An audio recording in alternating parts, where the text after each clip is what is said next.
तो इस प्रकार प्रभु राम ने ताड़का और सुबाहु का वध करके ऋषि मुनियों की रक्षा की और देवी अहिल्या का उद्धार किया। धन्य है प्रभु राम, उनकी लीला अपरंपार है। तात, कृपया करके उनके जीवन के अन्य प्रसंगों से हमें अवगत कराकर हमें कृतार्थ करें।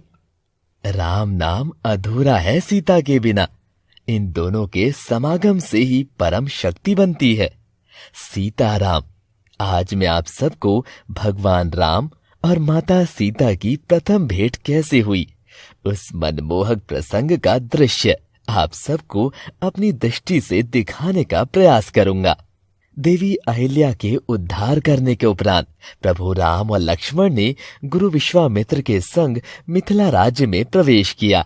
धन्य भाग है आज हमारे और इस धरती के, जो आपके चरण यहाँ पड़े। कल्याणमस्तु। मुनिवर, ये इतने सुंदर मुख वाले बालक किसके आंगन के दीपक हैं? ये किस भाग्यशाली माँ की आंखों के तारे हैं? ठीक वर्णन किया आपने इनके चरित्र का। ये जिस आंगन में होंगे उसे सुशोभित करेंगे। ये अवध नरेश महाराज दशरथ के पुत्र राम और लक्ष्मण हैं। इन्होंने न सिर्फ राक्षसों का संहार करके ऋषि मुनियों का यज्ञ निर्विघ्न संपन्न कराया, बल्कि गौतम ऋषि की भार्या देवी अहिल्या का भी उद्धार किया। अब ये मेरे साथ स्वयंवर देखने आए हैं। राम और लक्ष्मण राजा जनक को हाथ जोड़कर प्रणाम करते हैं। सुखी रहो। संध्या हो गई थी। भैया, बाहर घूमने की इच्छा हो रही है, क्यों ना नगर घूमकर आया जाए? यहाँ के बाजार गलियां देखें।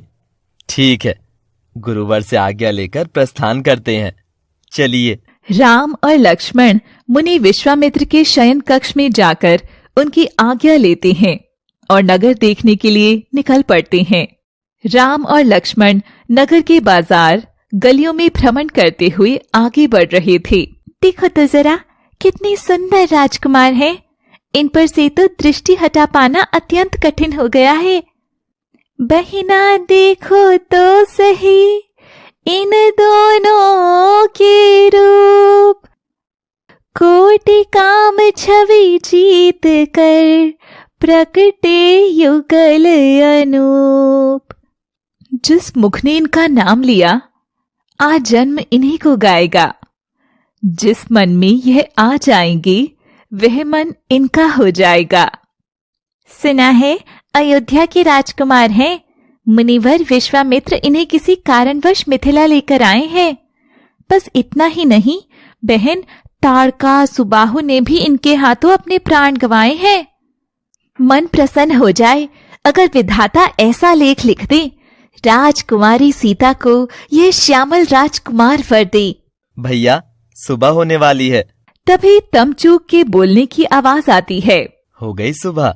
हाँ भैया, चलो नित्य क्रिया समाप्त करके गुरुवर के लिए पुष्प वाटिका से फूल ले आते हैं। गुरु श्रेष्ठ को अपने पूजन में उनकी आवश्यकता होगी। जो आज्ञा भैया, मैं अभी तैयार होकर आता हूँ।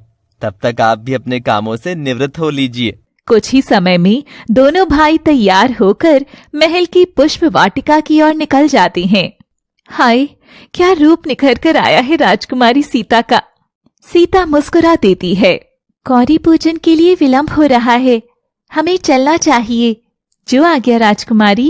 राम और लक्ष्मण माली से अनुमति लेकर वाटिका में चारों ओर घूम घूम कर पुष्प एकत्रित कर रहे थे। उसी समय राजकुमारी सीता भी अपनी सखियों के साथ गिरिजा देवी मंदिर की तरफ बढ़ती हैं। क्या हुआ सखी, तुम्हें कोई कष्ट है, पीड़ा है या कोई बीमारी है? किसी से लड़कर आई हो या किसी की बात की मारी हो? अरे, जिसे देखकर मैं आई हूँ वह उस माली के समान है जिसकी डाली को हम वर्षों से सींच रहे हैं। बस यूं समझ लो कि हम कंगालों को घर बैठे दौलत मिल गई हो। यूं व्यर्थ की भूमिका बनाकर बातें मुझसे ना बोल। असल रहस्य क्या है, इसी क्षण मेरे समक्ष खोल। तुम्हारी बातें मुझ में एक नया उत्साह जगा रही हैं। तुम्हें शपथ है मेरी, सच बात अभी बताओ। 2 राजकुमार आए हैं बाग में, उन्हीं को देख कर आई हूँ।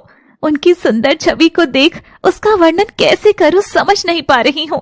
जिस सांचे में डालकर विधाता ने उन्हें बनाया है, शायद उन्हें बनाकर वह सांचा खुद ब खुद टूट गया होगा। जब से मैंने उन्हें देखा है, मेरा तो आपा ही छूट गया है। यह समय बहुत शुभ है, इसलिए मैं अपना कर्तव्य जरूर निभाऊंगी। चलो राजकुमारी, मैं तुम्हें भी उनके दर्शन कराऊंगी। वह सखी बाकी सखियों से कहती है, अरे चलो चलो, जल्दी चलो, कहीं राजकुमार चले ना जाएं। तुम्हारे नयन उनके दर्शन से वंचित न रह जाएं।